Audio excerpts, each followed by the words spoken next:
With its legendary beaches and affordable rates, the Dominican Republic is a hotspot for Minnesota travelers, with thousands going each year. It offers so much. It has everything for families, couples, romance, sports enthusiasts. There's just so much to do there. But some are second-guessing trips there after several American tourists are seriously ill and others have died after visiting. The latest, a 53-year-old New York woman, reported just today. Now the FBI is investigating those deaths, saying it's awaiting toxicology results. And travel experts say anyone who visits should be careful. Certainly check the seals of your bottles. You can always open the doors and open the windows to get some fresh air.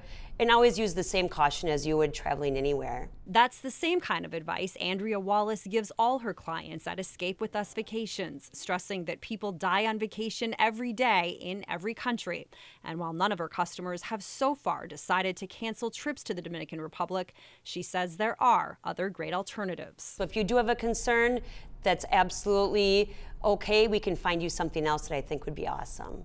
Well, some travel insurance policies allow full refunds for any reason, but for people without that kind of coverage, they'd have to pay change or cancellation fees to make other plans. That said, the U.S. Department of State has not increased its travel advisory level for the Dominican Republic on its scale of 1 to 4, Randy. It remains at a 2. All right. Thank you, Janelle.